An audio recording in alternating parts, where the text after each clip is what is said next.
ప్రజా సమస్యలు ప్రస్తావించి పరిష్కారం చేసే దిశగా కృషి చేస్తానని కామారెడ్డి బీజేపీ ఎమ్మెల్యే వెంకటరమణారెడ్డి తెలిపారు. అసెంబ్లీలో శాసన సభ్యునిగా ప్రమాణ స్వీకారం చేసిన అనంతరం ఆయన 6 టీవీ న్యూస్ ఛానల్కి ఇచ్చిన ఇంటర్వ్యూలో మాట్లాడారు. తాను పడ్డ కష్టం గుర్తించి నియోజకవర్గ ప్రజలు తీర్పు ఇచ్చి భారీ విజయాన్ని కట్టబెట్టారని పేర్కొన్నారు. ప్రజలకు ఎల్లవేళలా అందుబాటులో ఉండి వారి సమస్యల్ని పరిష్కరిస్తానంటున్న వెంకటరమణారెడ్డితో మా ప్రతినిధి రాములు ఫేస్ టు ఫేస్. ఇవాళ స్పీకర్ ప్రసాద్ కుమార్ నేతృత్వంలో ఈరోజు ప్రమాణ స్వీకారం చేసిన కామారెడ్డి ఎమ్మెల్యే వెంకటరమణారెడ్డి మనతో ఉన్నారు. సార్, ఎలా అడుగుపెట్టారు కదా, ఎలా ఉంది ఈరోజు? అన్న, అద్భుతంగా ఉంటుంది. ప్రజాసేవ కోసము అసెంబ్లీకి రావడం అనేది అద్భుతంగానే ఉంటుంది. మా కుటుంబంలో ఇది 54 సంవత్సరాల కళ. ఆ కళ నెరవేరింది. మా నాన్నగారు 3 సార్లు చేశారు, నేను 2వ సారి ఇది. కాబట్టి 64, 68, 78, 84 నాన్నగారు చేశారు. నేను 2018, 2023 నేను చేశాను. కాబట్టి ఇవాళ అట్లీస్ట్ సాధించినాం. ఇది చాలా సంతోషం. కామారెడ్డి ప్రజలకు ఎల్లవేళలా రుణపడి ఉంటాం. అసెంబ్లీలో రావాలనుకున్నాం, ప్రమాణ స్వీకారం చేయాలనుకున్నాం. ఇవాళ అక్కడ కూర్చున్నాం. ఎన్నో ఇళ్ళ కళ, 20 సంవత్సరాలుగా ఆలోచిస్తున్నటువంటి కళ అది నెరవేరింది. కాబట్టి యాజ్ యూజువల్ ఎట్లాగో చాలా సంతోషం. వెంకటరమణ గారు, ముఖ్యంగా మీరు కామారెడ్డి నియోజకవర్గంలో మాజీ ముఖ్యమంత్రి కేసీఆర్, ప్రస్తుత ముఖ్యమంత్రి రేవంత్ రెడ్డి ఇద్దరిని ఎదుర్కొన్నారు. ఇంటే ఎట్లా ఆ వ్యూహం పనిచేసింది? మీకు వచ్చిన ప్రజల నుంచి వచ్చిన స్పందన ఏ విధంగా? Short term, mid term, long term అని ఏముండదన్న.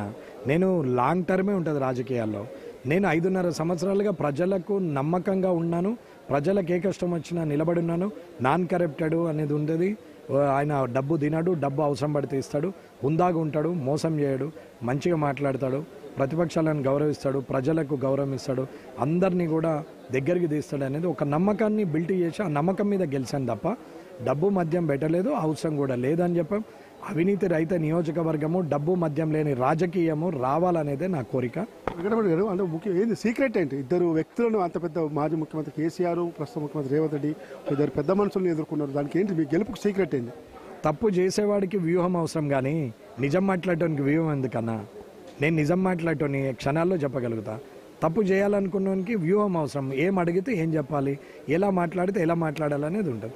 నేను వాళ్ళిద్దరు రాకపోని నేను గెలవాలనుకున్నా, గెలవడానికి ప్రయత్నం చేసినాం. వాళ్ళు వచ్చారు, కొంచెం మెజారిటీ తగ్గింది తప్ప గెలవడం ఖాయం. గెలవడం అనేది పర్మనెంట్. అది ఎవరు వచ్చినా గెలుస్తా అనుకున్నాం. మెజారిటీ చేంజ్ వచ్చింది. స్థానికుడు, స్థానికేతరుల మధ్యనే ఈ పోరాటం జరిగిందని చెప్పి అనుకోవాలా? ఒక ముఖ్యమంత్రి క్యాండిడేట్లకు స్థానికేతర ఎందుకు ఉంటుందన్నా? ముఖ్యమంత్రి ఓవరాల్ తెలంగాణకి కదా.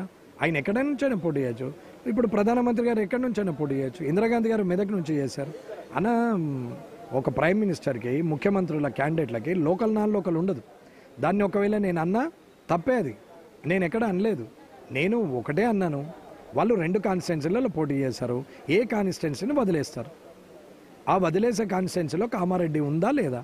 లేదు అని అంటే ఓకే, నేనే పక్కన ఉంటా అని చెప్పిన. మీరు ఏ అంశాలు గుర్తించారు? ఇప్పుడు తొలిసారిగా అసెంబ్లీలో అడుగు పెట్టారు. మీ నాన్నగారు అప్పుడు పాత తరం వేరు, ఇప్పుడు కొత్త తరం రాజకీయాలు. ఏ అంశాలు ప్రస్తావనకు వస్తే బాగుంటున్నారు? మీరు ఏ అంశాలను రేపు సభలో ప్రస్తావించే అవకాశం ఉంది? రైతు సేవా కేంద్రాలు పెట్టాలా, రైతుకు డోర్ సర్వీస్ ఇవ్వాలనేది నా కాన్సెప్ట్ డే 1 నుంచి కూడా.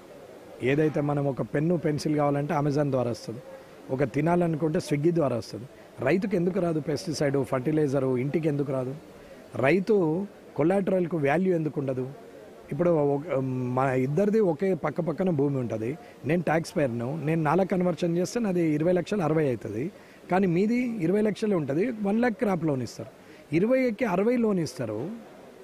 కానీ రైతుకు మాత్రము 20 లక్షల ప్రాపర్టీ ఉంటుంది, 1 లక్ష క్రాప్ లోన్ ఇస్తారు. ఇదేంటండి? ఇదేమన్యాయం. అట్లీస్ట్ 25% ఓడీలాగా డిసైడ్ చేయాలి కదా. నీకు భూమి గ్యారంటీ పెట్టుకొని ఒక ఓడీలాగా డిక్లేర్ చేస్తే 5 లక్షలన్నా వస్తుంది కదా. 5 లక్షలు ఎకరానికి పెట్టుబడి పెట్టాడు కదా, అవసరం లేదు కదా. అప్పు ఎందుకు అవుతుంది కదా ఆయనకు ఫ్రీ ఆఫ్ కాస్ట్లు ఇస్తే? ఇది ఎందుకు ఇవ్వరు? ఇవ్వచ్చు కదా. ఎన్ని ఉచితాలు ఏం అవసరం అండి? ఒక వికలాంగులకు, విడోలకు, ఒంటరి మహిళలకు, వృద్ధులకు, బెడ్ రిటర్న్స్ పేషెంట్స్కి, డయాలిసిస్కి, ఇట్లాంటి వాళ్ళందరికీ కూడా పెన్షన్స్ ఇవ్వాలి తప్ప మిగతా ఉచితాలు ఎందుకు చెప్పండి? దేని కొరకు ఉచితాలు? ఎందుకు ఎమ్మెల్యేలకు ఇంత జీతాలు? ఎందుకు ఇన్ని ఫెసిలిటీస్? ఎందుకు అంత లగ్జరీ ఫెసిలిటీస్? అవసరం ఏముంది? ఇంట్లో ప్రభుత్వానికి, ముఖ్యమంత్రి రేవంత్ రెడ్డికి బీజేపీ ఎమ్మెల్యేగా, బీజేపీ శాసనసభ్యుడిగా ఏమి చెప్పదలుచుకున్నారు? అన్న మాట ఇచ్చిన దాని మీద మాట మీద నిలబడాలి. ప్రజలకు ఇంకొకసారి ప్రభుత్వం తిరిగి వచ్చే పరిస్థితిలో ప్రజాపాలన చేయాలనేది కోరుకుంటున్నాను. ఇక అది వాళ్ళకి అర్థమైపోతుంది. ఇంకొకసారి కూడా తిరిగి నేను మళ్ళీ గెలవాలి, ముఖ్యమంత్రి కావాలని రేవంత్ రెడ్డి గారు, వారి శాసనసభ్యులు, వారు క్యాబినెట్ మంత్రులు అందరూ కూడా ఆలోచించుకుంటే శాసనసభలో ఉందాగా వ్యవహరిస్తూ ప్రజలకు ప్రజారంజకమైన పాలన ఇస్తే వైనాట్ ప్రతి ఒక్కరు తిరిగి వస్తారు. మోడీ గారు రాలే, ఒకసారి అయింది, రెండోసారి అయింది, మూడోసారి కూడా అవుతుంది కదా, ఛాన్సెస్ ఆర్ దేర్. కానీ అబద్ధపు పనుల వల్ల, అబద్ధపు మాటల వల్ల ఎక్కువ రోజులు మనము బిల్డింగ్ని నిలబెట్టలేము. అబద్ధ పునాదుల మీద కట్టడం తప్పు, అది కూలిపోతుందని చెప్తున్నాం.